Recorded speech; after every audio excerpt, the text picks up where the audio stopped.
AI 반도체 기술 동향과 미래에 대해서 좀 발표를 하겠고요. 전자기술연구원의 이성호 센터장님께서 발표해 주실 겁니다. 저희 그 이성호 센터장님은 다양한 학회 활동도 하시면서 대한전자공학회라든지 전파과학회 이런 학회도 활동하시고 저희 상기평의 이런 반도체 관련된 R&D를 피디님하고 같이 뭐 중장기 사업이라든지 과제 기획도 많이 참여해 주셨습니다. 지금 현재는 그 한국전자기술연구원의 그 융합신호 SOC 연구센터의 센터장님을 역임하고 계시고요. 오늘 내용은 이제 첨단 반도체 기술의 집적화 경쟁이라든지 기술 개발과 시장에 대한 동향, 그다음에 온디바이스 AI 반도체, 그다음에 시사점 부분에 대해서 좀 양은 많지만 아마 좀 간소화시켜서 재미있게 발표를 해주실 겁니다. 우리 이성호 센터장님 큰 박수 부탁드리겠습니다. 안녕하십니까. 저는 방금 소개받은 한국전자기술연구원의 이성호라고 합니다. 오늘 제가 200회인지 사실은 잘 모르고 이렇게 이런 뜻깊은 자리에 초대해 주셔서 일단 감사드립니다. 저는 이제 반도체 분야 설계 쪽에서 학위를 받고 지금 회사에서 제품 양산을 하다가 연구원에 온 지 올해 한 15년째 정도 되고 있는 고요. 주로 이제 반도체 쪽 설계 쪽을 오래 이제 연구 개발을 했습니다. 그래서 아무래도 이제 너무 깊숙한 기술적인 내용보다는 지금 정책을 많이 기획하고 진행하시는 분들 대상으로 조금 쉽게 최근에 핫 이슈되는 토픽과 그리고 제가 생각하는 앞으로의 어떤 방향 이런 것들을 가볍게 점심시간이니까 설명하는 자리로 이렇게 진행하도록 하겠습니다. 네. 간략하게 목차는 다음과 같이 얘기를 하려고 합니다. 주로 AI 반도체가 많이 이슈긴 하지만 AI 반도체도 일종의 시스템 반도체의 일종으로 보고 있고요. 그래서 현재 시스템 반도체의 국내 개발 현황과 그리고 현재 이슈가 되는 이런 반도체 집적화 경쟁에 대해서 먼저 한번 둘러볼 거고요. 그 이후에 이제 AI 반도체에 대해서 현재 진행 상황에 대해서 한번 공유하는 자리를 갖도록 하겠습니다. 시스템 반도체는 많이 언론에서도 나왔듯이 메모리 반도체를 제외한 CPU라든지 센서라든지 IoT라든지 인공지능이라든지 대부분의 여기 미래 먹거리에 들어가는 산업의 핵심 부품이라고 볼 수가 있습니다. 그러나 이제 메모리와 다르게 다양한 산업에 이게 적용하다 보니까 아무래도 이제 품종이 굉장히 다양한 부분이 있어서 이런 부분들을 제조하는 기업이 별도로 있고 설계를 주력으로 하는 기업들이 있습니다. 그래서 이걸 그러니까 팹이 없는 팹리스 기업이라고 하는 기업들이 설계를 전문적으로 하고 있는 분야입니다. 그래서 대부분의 시스템 반도체 기업은 설계를 전문적으로 하는 굉장히 숙련된 설계 인력들이 대부분 직원들로 구성되어 있다고 보시면 될 것 같습니다. 이런 것들이 이제 최근에 이슈가 되는 자율주행이라든지 AR, VR이라든지 IoT 등의 다양한 산업에서 어떤 중추적인 역할을 하면서 현재는 이러한 부분들이 소프트웨어와 하드웨어와 융합된 형태로 점점 고도화가 되고 있는 분야입니다.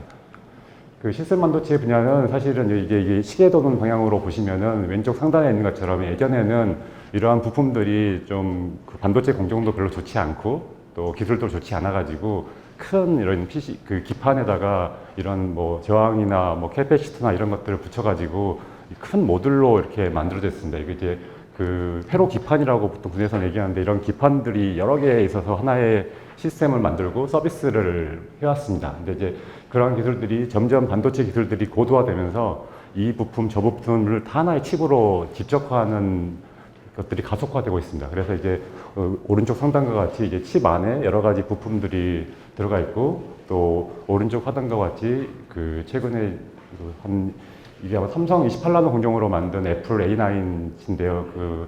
요게 아마 한 10억 개 이상 트랜지스터가 기본 트랜지스터라고 하는 게 이제 온오프 하는 스위치 개념인데 그런 트랜지스터에 한 10억 개 이상의 트랜지스터가 들어가 있는 상태입니다. 그리고 최근에 나온 애플의 M2, M3 이런 칩들은 이제 수백 개의 트랜지스터가 그런 1cm by 1cm 혹은 수cm by 수cm 안에 집적화되고 있는 상태이기 때문에 이러한 소자들이 집적화되고 있는 속도가 굉장히 가속화되고 있고요. 그렇게 되다 보니까 초기에 저 왼쪽 상단에 있던 큰 PCB 기판이 지금은 이제 거의 그런 모습이 없고 굉장히 칩 하나에 그런 게 다 집적화되고 있기 때문에 소형화, 저전력화 이런 시스템 자체가 굉장히 경량화되고 있는 형태로 되어 있기 때문에 이로 인해서 기존에 못했던 새로운 신서비스들이 도출되고 있는 상태라고 보시면 될 것 같습니다. 그 우리나라 시스템 반도체의 그 추세를 보면은 뭐 여러 신문에서도 많이 얘기했지만 우리나라는 기본적으로 메모리 위주의 산업들이 이루어졌기 때문에 시스템 반도체 부분은 사실 많이 열악한 건 사실입니다. 그리고 그 대부분의 시스템 반도체 지분은 삼성전자의 엑시노스 칩에 들어가 있는 LSI 팀에서 개발하고 있는 부분들이 큽니다. 그래서 그 부분이 포함되면 한 3% 얘기하고 있고 그걸 빼면은 한 1% 내외로 보통 시장 조사 기간마다 조금씩 다르긴 하는데 그렇게 얘기를 하고 있습니다. 그러나 이제 대부분의 이제 스마트폰 시장들이 지금은 이제 새로운 서비스보다는 어느 정도 그 기술의 세츄레이션이 되어 있기 때문에 지금의 시스템 반도체의 추세는 새로운 서비스들이 도출되고 있는 서버나 저장 장치 그리고 또 자동차, 자율차나 전기차 같은 자율차 쪽 그리고 산업용 이런 부분들이 향후에는 급성장할 걸로 예상을 하고 있고 스마트폰 시장은 아무래도 이제 그 기술적인 부분이 좀 세츄레이션 되고 있기 때문에 조금 더 성능의 우위를 점하는 정도의 기술 개발들이 더 이루어지고 있다고 보시면 될 것 같습니다. 국내 반도체 그 상위 기업들을 보면 다음과 같이 대략 한 16개 정도를 도출해 보면 다음과 같습니다. 이게 23년도하고 22년도 차이인데요. 제가 이제 노란색으로 표시한 기업들이 이제 많이 급성장하는 기업들입니다. 근데 이 기업들의 그 특성이 뭐냐면은 대부분 경우 그 데이터를 기반으로 하는 AI 쪽에 관련된 기업들입니다. 가령 엔비디아, 브로드컴, 애플, 인피니언 같은 경우는 사실 전력하는 회사거든요. 고전력하는 회사인데 이게 왜 많이 성장했냐면은 데이터를 관리하는 데이터 센터의 전력량에 대한 관리가 굉장히 중요해집니다. 그래서 그쪽에 있는 데이터 센터에 필요한 어떤 전원 관리를 하기 위한 그 반도체들이 인피니언 쪽에서 많이 공급되면서 인피니언도 덩달아 올라가고 있고요. ST는 대표적인 센서 회사입니다. 이게 그 데이터에 기반은 모든 것이 센서에서 이루어지기 때문에 당연히 센서의 수요도 같이 더 늘었고요. 뭐 삼성 하이닉스가 작년에 좀 안 좋았기 때문에 별로 좋지는 않았지만 올해는 이제 많이 성장할 걸로 지금 예상은 되고 있는 상태입니다. 그래서 대부분의 경우 회사들의 성장이 지금은 약간 데이터를 기반으로 하는 AI 회사들이 급성장하고 있다는 게 이제 이러한 그 지표에서도 볼 수가 있습니다. 반면에 이제 우리나라의 경우 대부분의 경우 아까처럼 그 삼성전자의 폰에 들어간 공급하는 기업들과 또 하나는 그 우리나라가 독보적으로 잘하는 디스플레이 쪽에 들어가는 디스플레이 반도체 이 두 개의 큰 축이 우리나라의 시스템 반도체의 주력으로 하는 기업들이라고 볼 수 있습니다. 그래서 대부분의 경우 그 DDI라고 하는 디스플레이 쪽에 있는 반도체 그리고 그 삼성폰에 들어가는 엑시노스에 들어가는 반도체들이 지금 대부분의 지분을 차지하고 있고요. 그 이외에는 뭐 통신칩이나 MCU 칩 이런 것들이 있는데 그런 것들은 사실은 큰 비중에서 이렇게 크지는 않다고 보시면 될 것 같습니다. 그래서 우리나라 이렇게 그 반도체 회사들이 쭉 둘러보면은 그 최근에 AI를 하는 그 신규로 이렇게 창업받는 회사들이 좀 있고요. 그리고 레거시 반도체라고 하는 가전이나 뭐 유무선 통신이나 이런 센서 하는 회사들이 또 한 축을 차지하고 있고요. 또 하나는 이제 칩을 만들어주는 제조하는 이제 삼성전자 파운더리나 동부하이텍 그리고 SK 키파운더리, SK 하이닉스 이런 업체들이 이제 있고 또 마지막으로 이 디자인하우스라고 하는 업체들이 이 파운더리를 그 인터랙션하면서 이러한 팹리스들하고 그 제조를 연달아서 이어받아서 실제로 그 패턴, 그러니까 실제 칩에 해당하는 피지컬한 패턴들을 만드는 디자인하우스 업체들이 있습니다. 이렇게 이제 세분화돼가지고 우리나라의 시스템 반도체들은 이렇게 구분돼서 서로 이 업체들이 협업을 하면서 현재 그 영업을 하고 있는 상황이라고 보시면 될 것 같습니다. 근데 이제 우리나라의 경우 이런 부분들이 왜 잘 안 되느냐라는 이슈들이 계속 그 신문에도 나오고 이걸 극복하기 위한 여러 가지 연구들이 되고 있지만 이유는 사실은 다양하지만 크게 보면 다른 것 같습니다. 이제 해외의 경우에는 이런 그 기본적인 ARM이라든지 IP들 핵심 요소 블록을 만드는 기업들과 그리고 팹리스 업체 그리고 파운더리 업체 그리고 이런 패키징 업체가 굉장히 강한 그 스트롱한 그 릴레이션십이 되어 있습니다. 그래서 이 업체들의 밸류 체인이 굉장히 잘 되어 있는 반면에 우리나라의 경우에 이런 업체들이 다 있긴 하지만 이러한 관계가 이렇게 아직 강하지는 않고 그 일종의 IP를 외부에서 도입을 하거나 또 우리나라에서 설계한 기업이 해외에서 제조를 맡기거나 또 해외 패키징 업체를 이용하거나 이런 것들이 굉장히 많이 되어 있기 때문에 이 밸류 체인 자체가 국내에서 이렇게 이루어지지 못하고 그 부분적으로 이렇게 파편화된 생태계를 많이 이루어지고 있습니다. 이 이유가 뭐냐면은 아무래도 우리나라는 기본적으로 그 메모리 위주로 많이 성장을 했기 때문에 해외에 굉장히 그 잘 구성된 그 IP라든지 서비스라든지 이런 체계들을 이용하기 굉장히 쉽게 되어 있습니다. 그래서 그 기업 입장에서는 당장 내년, 내후년에 이렇게 제품을 판매하고 생존을 고민해야 되는 단계에서 굉장히 신뢰성 높은 해외에 있는 IP나 기술들을 도입해서 제품들을 빨리 만들 수 있다는 그런 장점이 있고, 또 검증되지 않은 우리나라의 반도체들을 함부로 썼다가 그게 만약에 그 문제가 생겼을 때는 그 책임을 다 보롯이 져야 되기 때문에 그 리스크를 감당하는 어려움이 있어서 아직은 이러한 부분들이 조금 더 무르익어야 이런 생태계들이 더 잘 이루어질 거라고 현재는 예상을 하고 있습니다. 그리고 최근에 첨단 반도체의 이슈들이 많이 나오는데 이제 그 이슈들이 반도체 개발한 입장에서 굉장히 어려운 부분들이 있는데, 이 비용 측면에서 봤을 때 그 기존의 8인치 팹, 그러니까 대략 한 40나노 공정 이상하고 최근에 10인치, 그러니까 웨이퍼의 크기가 직경이 한 30cm 정도 되는 웨이퍼를 얘기하는데요.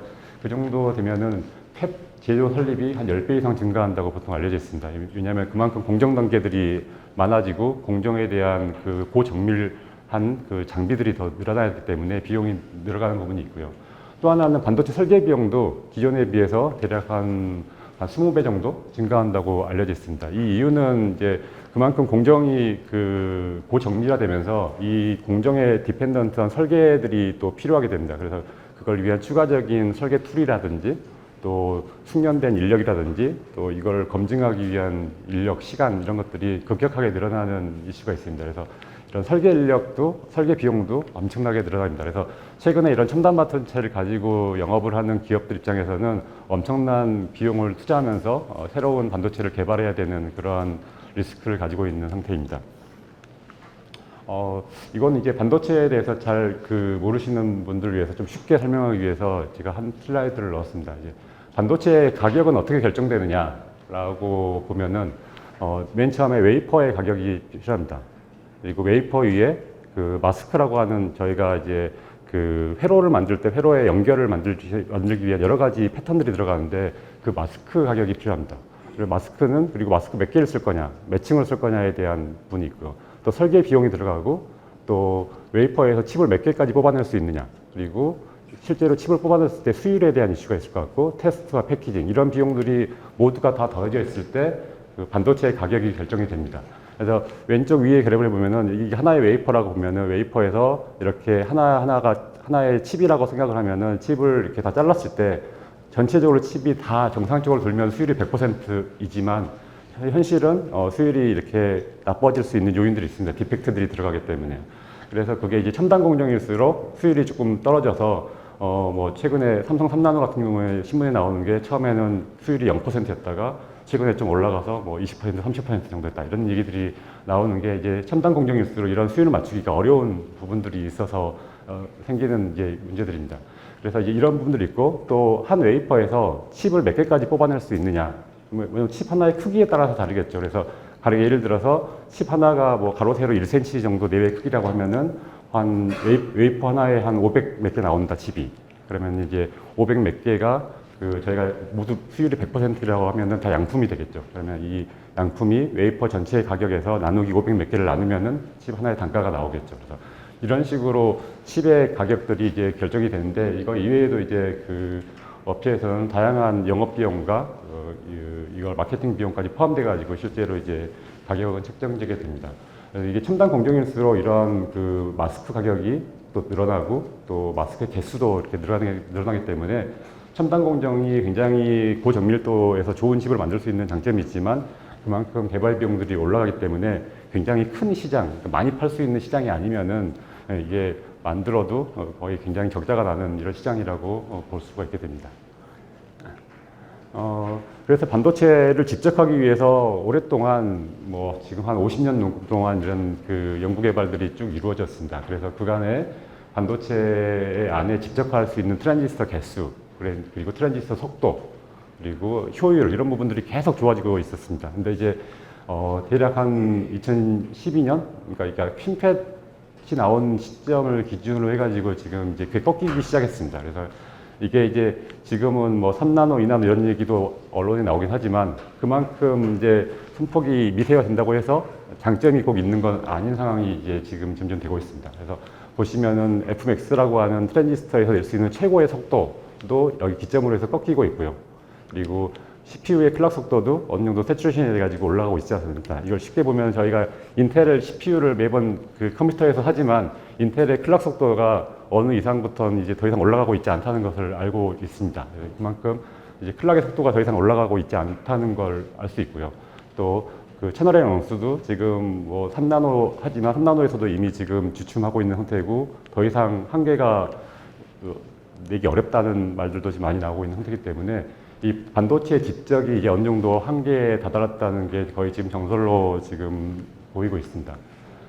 반면에 이제 저희가 보는 그 데이터의 수는 어마어마하게 증가가 있습니다. 이게 올 초에 그 반도체 설계 분야에서 전 세계에서 가장 유명한 학회가 매년 열리는데 거기서 이제 발표했던 TSMC의 자료인데요.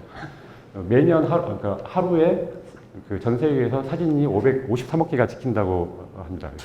그러면은 이제 1년에 한 2조 개 정도 사진이 찍히는 거고요. 이 사진의 양은 계속 늘어나고 있습니다. 또 하나는 이런 저희가 넷플릭스나 유튜브나 이런 데를 통해서 나오는 동영상의 그 양도 거의 지수적으로 증가하고 있습니다. 그래서 이렇게 이제 이 폭발적으로 증가하는 사진과 동영상을 뭐 어떻게 처리할 거냐라는 게 이제 이런 그 컴퓨팅을 하는 반도체 입장에서는 굉장히 큰 숙제가 지금 되고 있습니다. 그래서 이제 이런 것들을 하기 위해서 반도체를 점점 더 미세선폭으로 하고 있는 세계의 메인 업체가 잘 아시다시피 TSMC와 삼성과 인텔이 지금 경쟁을 하고 있는 상태이고요. 현재 2024년 기점으로 해가지고 3나노를 지금 하고 있는 업체가 삼성하고 TSMC이고 인텔은 원래 계획대로면 이미 나와야 되는데 아직은 조금 주춤해가지고 계속 미뤄지고 있는 상태라고 보시면 될 것 같습니다. 삼성 같은 경우는 이제 핀패스로 갔다가 3나노부터 GAA라는 새로운 공정을 도입을 하면서 수율이 좀 안 좋아서 주춤을 하고 있는 거고 TSMC 같은 경우는 기존의 핀패스 공정을 계속 미세화하는 걸 더 밀어붙여가지고 3나노까지 효율을 더 끌어올려서 현재는 앞서고 있는 상태입니다. 근데 여기 핀패스라는 기술 자체가 더 이상 이제 한계점이 있기 때문에 2나노부터는 TSMC도 GAA의 공정이라고 지금 선언을 하고 있고요. 그 공정 자체는 크게 다른 것 같습니다. 이제 플래너라고 하는 게 기존의 이제 그 CMOS 공정이었고요.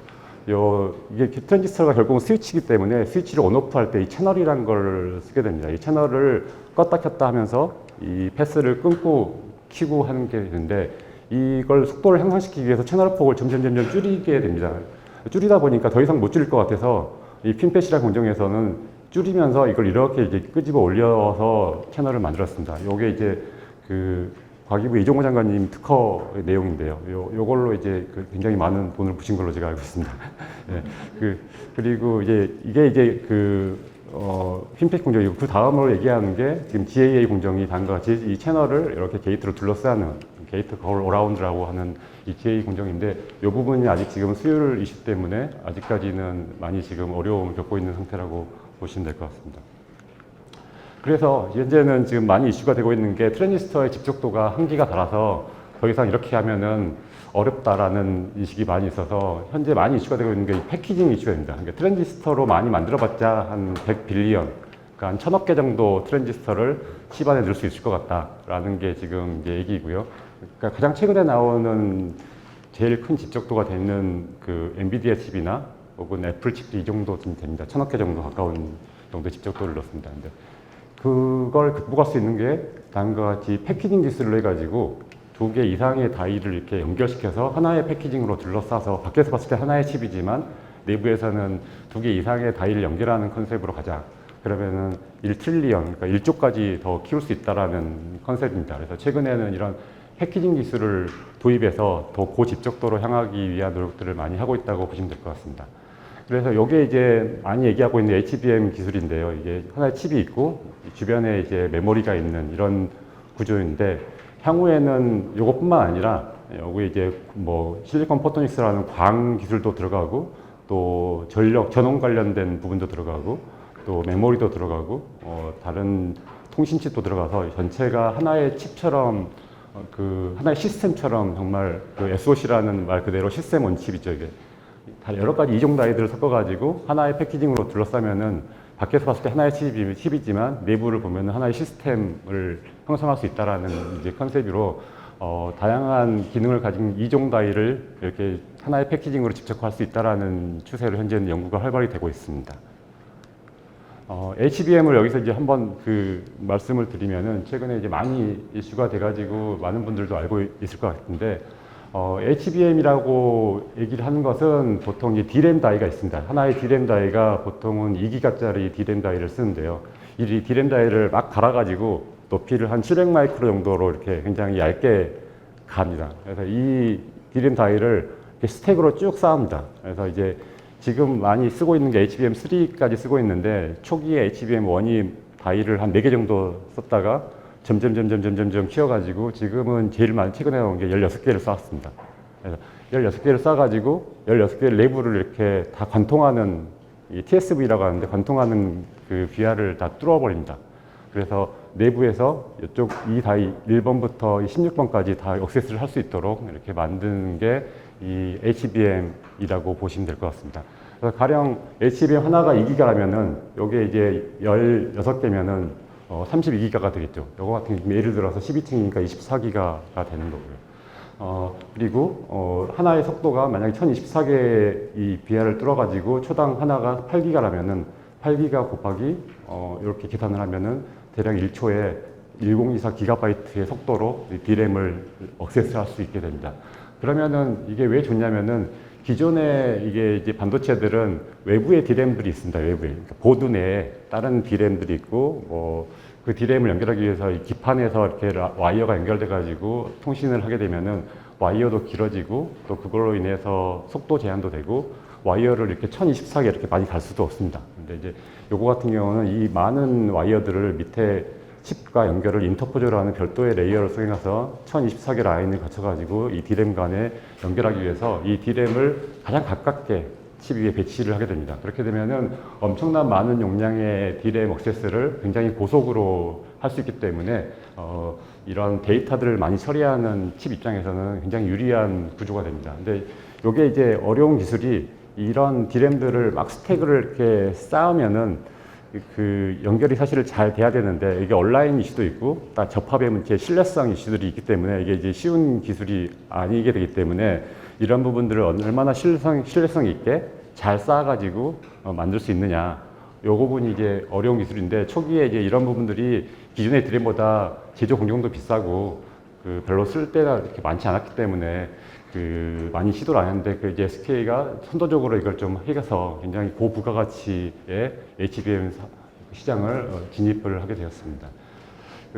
요게 이제 스택을 많이 쌓으면 좋을 것 같은데 어려운 게 이게 이제 열이 나기 때문에 이렇게 쌓으면은 열이 그 12단에서 16단을 쌓으면 한 20도 정도 열이 올라갑니다. 근데 이제 D램 공정 자체가 열에 좀 민감한 부분들이 있어서 특성이 좀 나빠지는 부분들이 있어서 이 방열 구조라든지 두 개의 칩을 D램을 어떻게 붙일 거냐, 공정에 대한 소재에 대한 이슈들이 굉장히 많습니다. 그래서 이런 부분들이 다 어떤 기업의 노하우여가지고 이런 부분들은 외부에 오픈은 안 되고 있는 상태로 보시면 됩니다. 그래서 이제 HBM이 나온 거는 사실 오래됐습니다. 2017년부터 나왔기 때문에 속도가 계속 지금 올라가고 있는 상태고 가장 최근에 나온 게 HBM3E까지 나왔습니다. 이게 이제 최근에 나온 엔비디아의 GPU에 들어가 있는 거라고 보시면 될 것 같고요. 이 속도가 대부분 한 성능이 한 10년 동안 한 10배 정도, 그리고 이 메모리 용량은 48배 정도 증가하고 있습니다. 그래서 이 용량들이 계속 이렇게 증가하고 있기 때문에 이거의 이유는 당연히 그 AI에 필요한 그 데이터 처리에 엄청난 메모리들이 필요하기 때문에 이러한 HBM의 성능도 계속 고도화되고 있다고 보시면 될 것 같습니다. 조금 더 자세히 보면은 여기 이제 오른쪽 하단에 있는 게 이제 HBM 하나의 그 칩 사진입니다. 확대시키는. 잘 보시면은 이 가운데 쪽에 무수한 이 점들이 있는데 여기에 다 이제 그 16개 D램을 이렇게 관통하는 일종의 비하, TSV라는 비하라고 보시면 될 것 같습니다. 이렇게 비하가 이제 HBM마다 좀 종류가 다른데 심한 거는 1024개의 구멍들이 다 이렇게 뚫려 있습니다. 그래서 이걸 스태킹을 해가지고 그걸 다 연결시킨다고 보시면 될 것 같고 실제로 이 프로세서하고 이 HBM 사이에 이렇게 라인들이 1024개가 가가지고 이렇게 연결되는 형태로 되어 있습니다. 그래서 이것의 제조가 굉장히 이제 어려운 이슈가 있어서 이 HBM은 지금은 이제 SK 하이닉스가 만들고 이 GPU는 엔비디아가 만들고 이 토탈 이 인터포저 패키징이요 전체를 이제 지금은 TSMC에서 하고 있고 이렇게 이제 분업화돼서 현재는 이게 하고 있고 최근에 이제 이슈가 나오는 게 워낙 TSMC가 패키징 공정이 좋기 때문에 이런 부분까지도 어느 정도 조금 더 TSMC가 하겠다라고 지금 얘기를 해서 신문에 나온 게 이제 TSMC와 엔비디아와 SK하이닉스의 협업 관계가 점점 가속화될 거다 이런 얘기들이 이제 나오고 있다고 보시면 될 것 같습니다. 이게 이제 다음번 얘기 나오는 게 HBM4인데 이건 아직 이제 그 제덱이라고 하는 표준 그룹에서 검토하고 있는 단계라고 보시면 되는데 그러면은 그냥 옆에다 놓지 말고 아예 GPU를 밑에다가 놓자. 밑에다 놓고 D램을 위에다 쌓아가지고 2.5D가 아니라 3D로 아예 그냥 올리자라는 컨셉을 지금 얘기를 하고 있습니다. 이렇게 되면은 이제 더 심플한 그 폼팩터를 가지는 칩으로 될 수 있기 때문에 훨씬 더 작은 사이즈에서 또 라인도 짧아지기 때문에 그만큼 효율도 좋아지고 여러 가지 장점이 있기 때문에 이렇게 하자라고 지금 논의가 되고 있는 상태이고요. 특히 이제 뭐 TSMC 같은 경우는 워낙 공정 기술이 좋기 때문에 패키징 기술이 좋기 때문에 이런 부분들을 할 수 있다라고 얘기를 하는 부분들도 있습니다. 근데 이제 이것의 제일 큰 어려움이 뭐냐면은 이 GPU라고 하는 그 프로세서가 발열이 엄청납니다. 이게 뭐 아시다시피 그 칩들에 보면은 뒤에 팬이 있고 막 이런 정도로 이게 열이 많이 나는 건데 이 위에 D램은 열에 굉장히 취약한 부분이 있어가지고 밑에서 이렇게 펄펄 끓는 칩이 있으면은 위에 있는 D램들의 신뢰성이 괜찮을까 이런 부분들이 아직은 해결이 안 되고 있는 부분이 있습니다. 그래서 원래 이런 개념은 초기부터 논의가 되었지만 아직까지 구현이 안 되는 이유가 이런 발열에 대한 신뢰성 부분이 제일 큰 부분이 있어서 아직 이런 부분들이 차세대 HBM으로 현재 논의되고 있는 상태라고 보시면 될 것 같습니다. 그래서 이제 이런 그 D램이나 CPU 간의 통신 이슈들이 굉장히 이제 중요해지고 있기 때문에 최근에 이런 인터페이스에 대한 기술들이 굉장히 그 다른 부분에 비해서 각광을 받고 또 중요해지고 있습니다.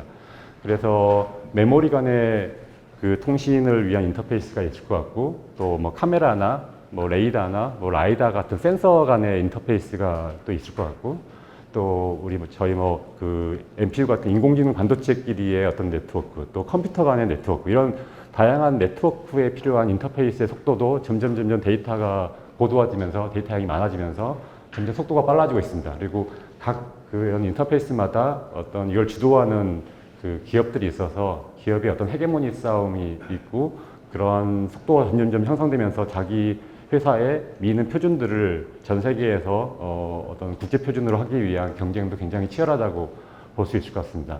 가령 예를 들어서 이 NVLink라고 하는 거는 엔비디아가 제안한 그 인공지능 NPU 간의 통신 규격입니다. 이거는 이제 엔비디아만 갖고 있는 인터페이스의 어떤 규격인데 이제 이게 싫어서 AMD나 브로드컴이나 MS나 구글 이런 업체들이 힘을 모아가지고 그럼 우리는 엔비디아가 제안한 표준을 안 쓸 거야. 새롭게 표준을 제안할 거야. 라고 얘기하는 게 UALink라는 이 NPU 간의 통신 규격을 또 새롭게 제안했습니다. 이렇게 이제 각 기업들 간의 이런 인터페이스에 대한 표준의 주도권도 굉장히 그 급격하게 경쟁이 치열하다고 이제 보시면 될 것 같습니다. 그리고 또 하나의 컨셉은 이제 SoC 플랫폼이라는 기술이 있습니다. 저희가 보통 SoC를 반도체를 만든다고 할 때 반도체 대부분의 경우 비슷한 부분들이 많습니다. 그래서 어떤 회사가 어떤 IP를 갖고 사업화를 할 때 그 IP를 제외하고 나머지 해당하는 뭐 인터페이스라든지 혹은 뭐 메모리라든지 메모리 관련된 주변 회로라든지 이런 부분들이 유사한 부분들이 굉장히 많기 때문에 그 부분을 그냥 공통으로 쓰고 기업에서 주력으로 하는 것들만 활용해가지고 칩을 만들자 이런 컨셉이 이제 SoC 플랫폼이라는 기술입니다. 이게 대만의 GUC라는 회사가 전 세계에서 가장 큰 그 디자인 하우스이고 TSMC의 메인 첫 번째 디자인 하우스입니다. 그래서 이 회사가 미는 이러한 플랫폼이 있을 거고 우리나라의 경우도 대표적인 삼성전자의 파운더리에서 그 협업 관계를 하고 있는 이런 디자인 하우스가 몇 군데 있습니다. 그래서 이렇게 커스텀 IP라는 공간을 하나의 빈 블랭크로 놔두고 나머지 공통 플랫폼들은 이런 업체가 만들어서 기업에서 만든 핵심 IP만 여기다가 넣어가지고 칩을 만들어주겠다라고 하는 게 이제 이런 SoC 플랫폼에 대한 사업이고요. 실제로 그 우리나라의 유명한 그 AI 업체인 리벨리온도 이런 식으로 세니프 5 사회 통해서 이런 플랫폼을 이용해서 자사는 그 MPU만 집중적으로 개발하고 이 플랫폼을 이용해서 칩을 실제로 개발을 하였습니다. 지금까지 시스템 반도체 쪽을 잠깐 들어봤고요. 이제 이번에는 AI 반도체 쪽을 간단하게 들려보도록 하겠습니다. AI 반도체는 시스템 반도체의 일종으로 보통 생각을 합니다. 그런데 이제 AI 반도체에는 뭐가 다르냐라고 보면은 상대적으로 소프트웨어 이슈들이 굉장히 큽니다. 왜냐하면 AI에 대한 모델에 대한 연구, 그리고 AI 반도체가 데이터를 기반으로 하는 반도체이기 때문에 데이터에 대한 중요성, 이런 부분들이 있어서 소프트웨어 비중이 어느 무엇보다도 되게 높은, 그러니까 AI 반도체를 개발한다고 하면 보통 절반 이상이 소프트웨어 부분들이 들어간다고 봐도 과언은 아니라고 보시면 됩니다. 어쨌든 그런 AI 반도체들이 다양한 서비스들이 확대되면서 현재는 전체 반도체 시장에서 훨씬 더 강한 성장률을 지금 보이고 있고요. 그 비중도 점차 커지고 있는 상태입니다. 그런 신경망도 사실은 2010년 전부터 쭉 사실은 되어 있지만 2020년까지 이루어지는 기술에 비해서 최근 한 3, 4년 사이에 이루어진 기술의 변화가 훨씬 더 크고 많다고 보시면 될 것 같습니다. 그리고 최근에는 많이 알고 있지만 챗GPT 같은 이런 트랜스포머 계열의 모델, 그러니까 다양한 모델들이 지금까지 이루어졌지만 최근에는 이런 트랜스포머라는 모델 자체가 거의 다 지금은 주도하고 있다고 보시면 될 것 같습니다. 왜냐하면 기존에 있는 AI 모델들은 뭐 목소리면 목소리를 뭔가 하는 모델들이 있고 또 이미지면 이미지를 가지고 뭐 인지를 하거나 분류를 하거나 이런 특화된 모델들이 돼 있는데 이 트랜스포머라는 모델 자체가 이걸 다 먹어버리는 게 이거는 그 모든 게 다 지원이 됩니다. 음성도 지원되고 비디오도 처리되고 이런 부분들이 굉장히 그 다양한 용도에 쓸 수 있다는 부분들이 드러나기 때문에 현재 개발은 다 트랜스포머 개발로 이루어지고 있고 뭐 GPT나 라마라든지 뭐 나온 다양한 모델들은 다 트랜스포머라는 이러한 모델에서 지금은 다 배정된 형태라고 보시면 될 것 같습니다. 트랜스포머라는 게 뭐냐라고 보면은 크게 두 가지로 분리되어 있습니다. 하나는 특징 추출하는 엔코더라는 부분이 있고 또 하나는 디코더라고 하는 복원. 그러니까 특징이라고 하는 거는 어떤 입력에 대해서 어떤 피처들을 뽑아내는 부분들이 있고요. 이 디코더라고 하는 거는 그 피처에서 새로운 것을 만드는, 없던 걸 새로운 걸 만드는 부분들이 있습니다. 그래서 크게 두 가지로 이렇게 그 분류가 되고 있고 이러한 부분들이 모델들이 훨씬 복잡해지기 때문에 기존에 있는 컴퓨팅에서는 이걸 돌릴 수가 없는 상태로 돼가지고 뭐 구글이나 아마존이나 MS 같은 이러한 엄청난 클라우드 서버를 베이스로 하는 것들이 이러한 LLM 모델하고 많이 그 트랜스포머 계열하고 연관돼 가지고 공동으로 이렇게 동반 상승하고 있다고 보시면 될 것 같습니다. 이 트랜스포머 계열의 이제 이슈가 뭐냐면은 여러분들 아마 써보셨을 것 같은데 이게 뭘 물어보면은 정답만 알려줄 수 있지만 굉장히 틀린 답을 굉장히 사실인 것처럼 얘기하는 경우도 있습니다. 왜냐하면 그게 일종의 생성형 언어이기 때문에 걔가 그냥 만들거든요. 모르는 경우에 있을 때. 그래서 이제 이러한 분들이 그 극복하기 위해서 이제 또 추가적인 연구들이 많이 되고 있는 게 제일 쉬운 방법은 그만큼 좋은 학습을 더 많이 하면 되는 거가 첫 번째인데 그건 어차피 한계가 있다고 보기 때문에 이 셀프 슈퍼바이즈드 러닝이라고 하는 것들이 계속 지금도 이루어지고 있습니다. 이게 뭐냐면은 어차피 초기에는 학습을 좋은 데이터를 할 건데 그걸 가지고 이 파인 튠이라고 해서 일종의 내부에서 또 다른 특화된 걸 학습을 할 수 있습니다. 가령 최근에 어떤 학생들은 이렇게 이용한다고 하더라고요. 자기가 어떤 분야를 공부를 할 때 그 분야에 대한 전공 서적들을 다 모아가지고 별도로 따로 학습을 시켜서 자기만의 어떤 비서를 만드는 컨셉으로 이렇게 하는 방법도 있고 또 내부에다가 이게 그 인퍼런스를 하지만 추가적으로 학습할 수 있는 엔진들이 돌아가면서 기존에 있는 학습된 값에서 새로운 걸 학습한 것을 업데이트하는 방식으로 이렇게 하는 방식도 이 트랜스포머 계열에서 적용이 가능합니다. 그래서 이 대부분의 원인 자체가 아까처럼 생성형 AI의 문제가 너무 거짓말을 사실인 것처럼 얘기할 수 있는 부분들이 내재되어 있는 위험이 있기 때문에 그런 부분들이 아직은 좀 한계점이라서 이런 것들을 좀 극복하기 위한 분들이 되게 연구되고 있습니다.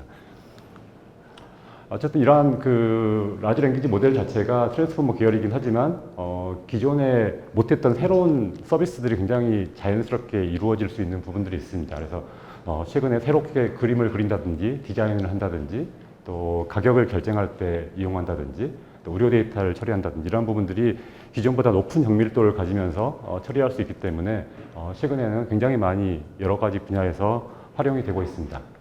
근데 이제 이걸 조금 더 가기 전에 한번 짚어가야 되는 게 있는 게 AI 연산하고 메모리에 대한 이슈들이 항상 여러 군데서 얘기를 많이 합니다. 왜 메모리가 많이 필요하냐, AI에서는. 이런 이슈들이 있는데 이걸 이제 기본적으로 보면은 이게 이제 그 사람 신경망을 갈 때 시냅스하고 액시온이라 해서 요 내부에서 다양한 신호 자극을 받아가지고 이 신호 자극을 받고 나서 그걸 가지고 어떤 액티베이션을 시켜가지고 결정을 하게 됩니다. 그러니까 미세한 시그널이 왔을 때는 반영하지 않다가 여러 가지 강한 시그널이 왔을 때 반영하는 게 사람의 기본적인 신경망의 원리라고 보시면 될 것 같습니다.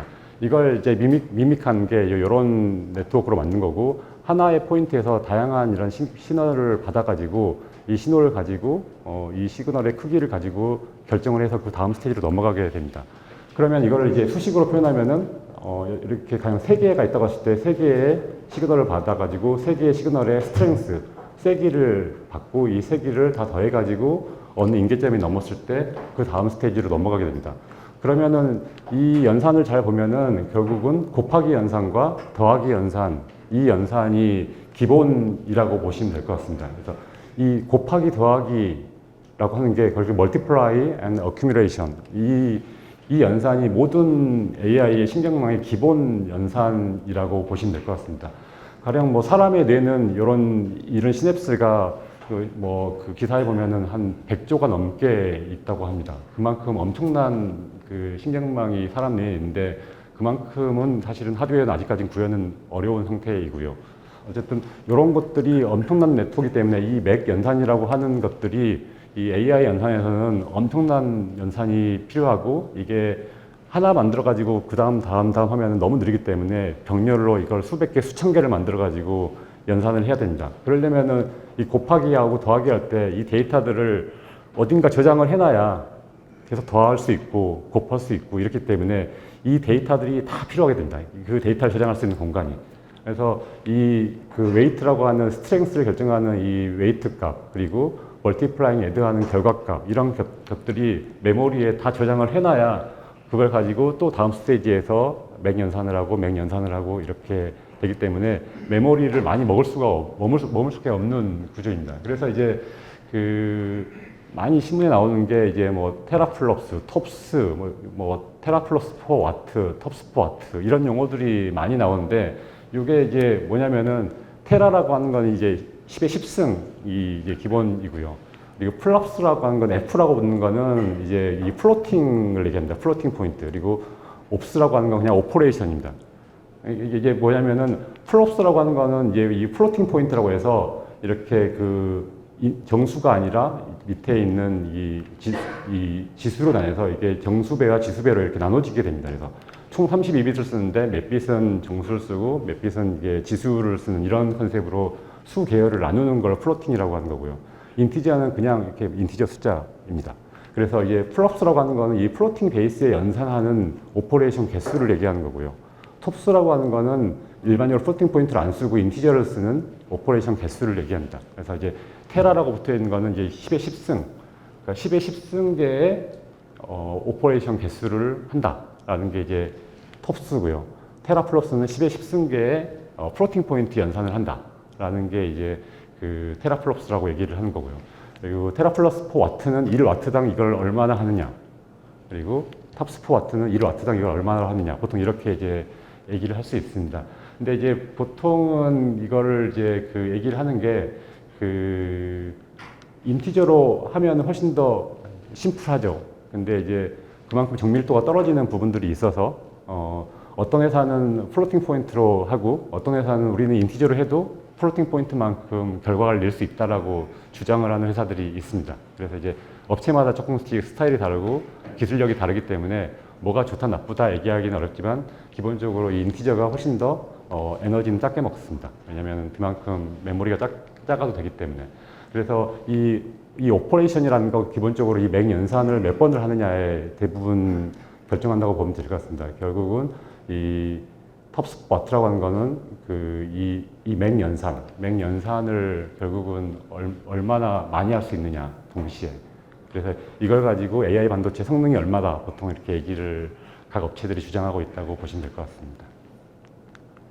그래서 이러한 그 AI의 모델들이 아까 말씀드렸듯이 굉장히 급격하게 이 모델 사이즈가 커지고 있는데요. 이 모델 사이즈라는 게 뭐 10빌리언 이렇게 얘기하는데 10빌리언이라는 게 뭐냐라는 거는 아까 그 설명드렸다시피 이 웨이트, 이 학습된 웨이트의 개수가 10억 개라고 보시면 될 것 같습니다. 그러니까 그만큼 이제 엄청난 연산들이 필요하고 맹 연산들이 많이 필요하다고 보시면 될 것 같습니다. 그래서 챗 GPT-4 같은 경우에는 10빌리언을 넘어가는 정도의 이러한 웨이트 값들이 필요하다고 이제 보시면 될 것 같습니다.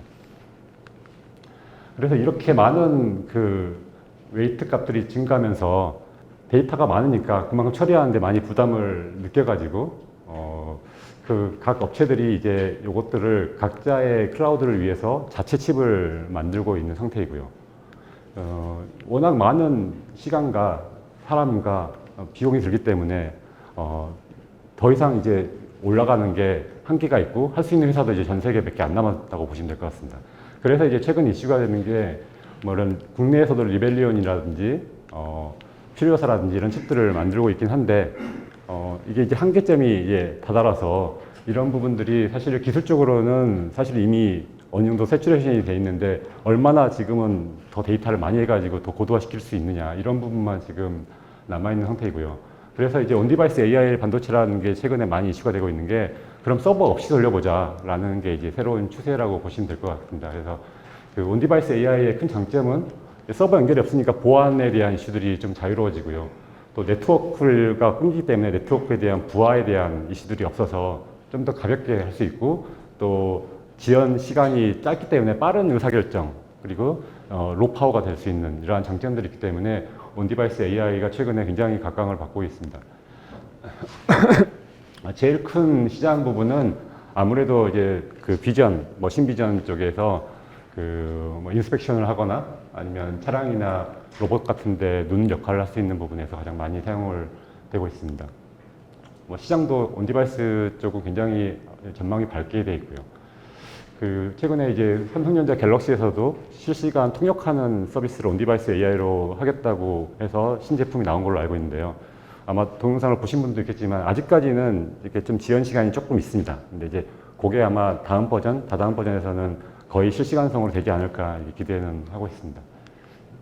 그래서 이러한 분야가 다양한 산업에 대해서 적용이 가능할 걸로 저희는 내다보고 있습니다. 그래서 뭐 그 가전도 예전에 스마트 가전 이렇게 했는데 요새는 스마트 가전이라는 표현보다는 공감형 가전이라고 많이 얘기를 하더라고요. 그만큼 사람한테 좀 최적화된 서비스를 할 수 있는 이러한 가전도 가능할 것 같고 또 좀 보안이나 뭐 그 시큐리티 같은 데서도 굉장히 다양한 용도로 쓸 수 있을 거로 보고 있어서 각 회사들도 굉장히 적극적으로 지금 참여해서 이런 부분들을 개발하고 있습니다. 이렇게 온디바이스 AI 하려면 기본적으로 이게 수십억 개의 이러한 학습 개설을 줄여야 됩니다. 그러려면 뭘 해야 되는 거냐면은 아까처럼 인티저 베이스로 가야 되고 인티저에서도 더 빗을 줄여야 되는 메모리를 줄이기 위한 이제 엄청난 노력들이 이제 이루어지고 있습니다.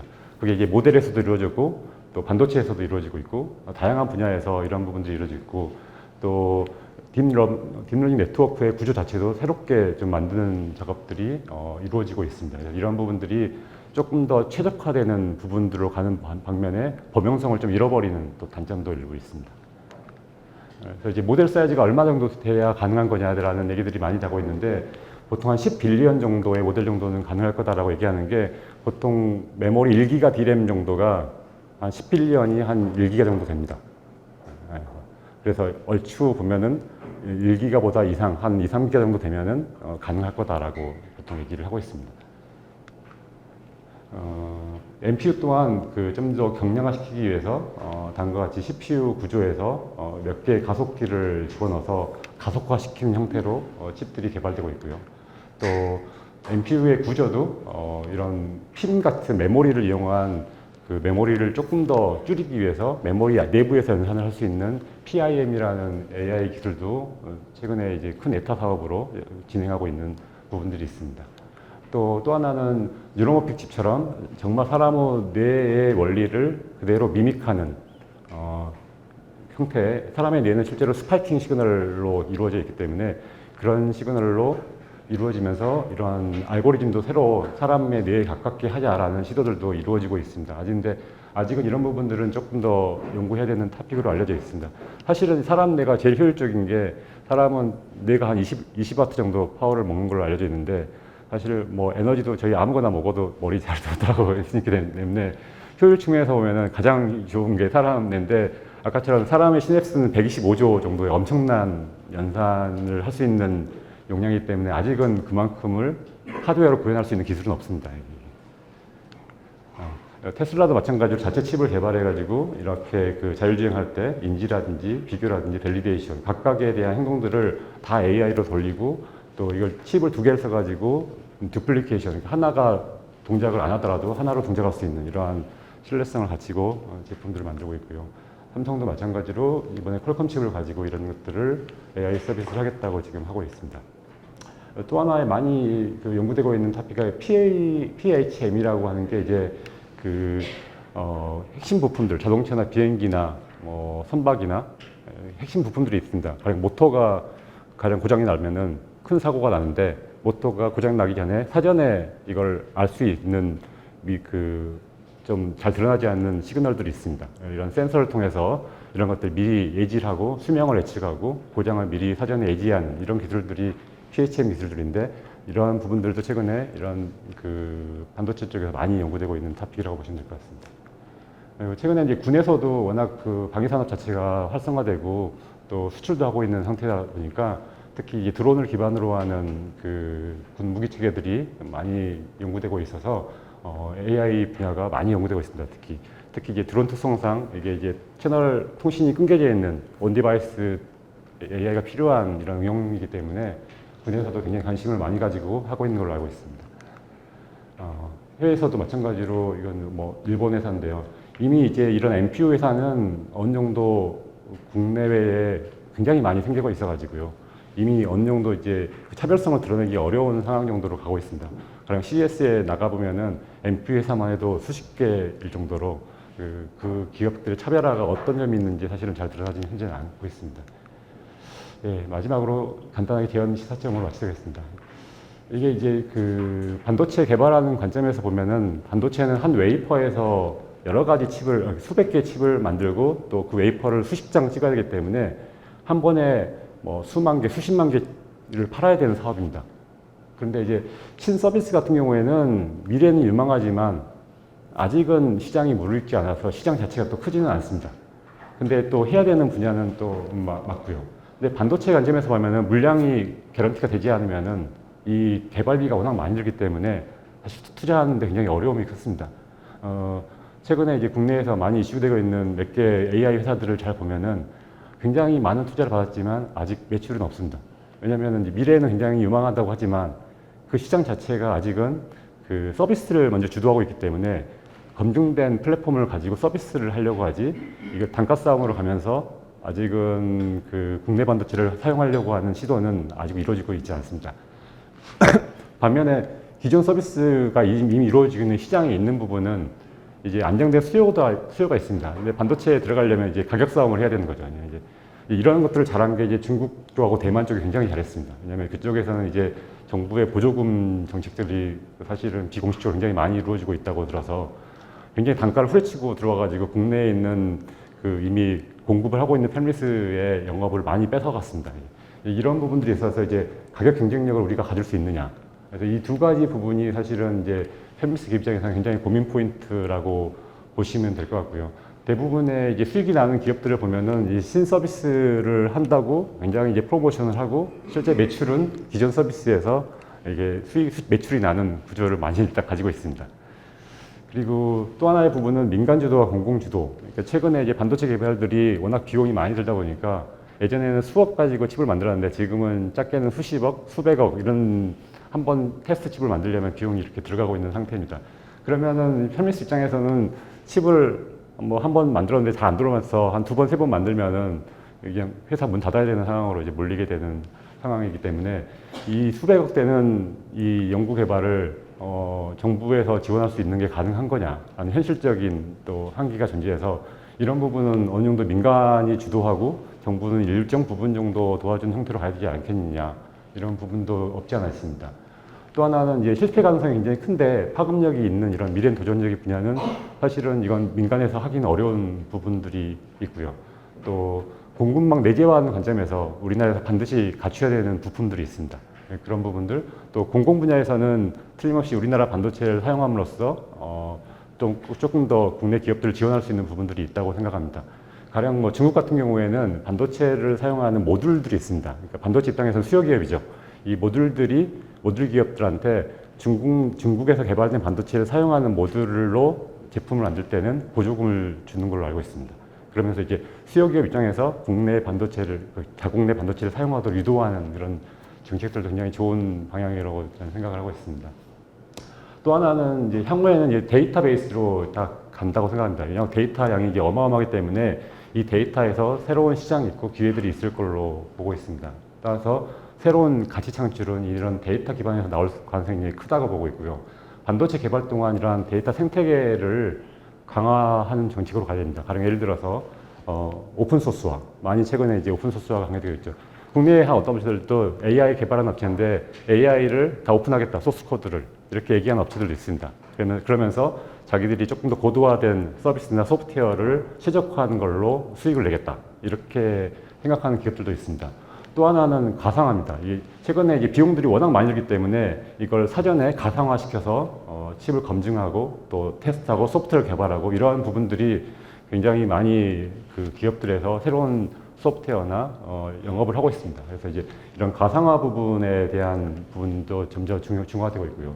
또 이런 데이터 프로세싱을 하기 위해서 데이터 프로세싱을 하기 위한 별도의 반도체 이런 부분들도 새로운 영역으로 해서 창업을 하고 있는 기업들이 생기고 있습니다. 그래서 새로운 부분들은 다 이러한 급격히 증가하고 있는 데이터에서 생기지 않을까, 저는 이제 그렇게 생각을 하고 있습니다.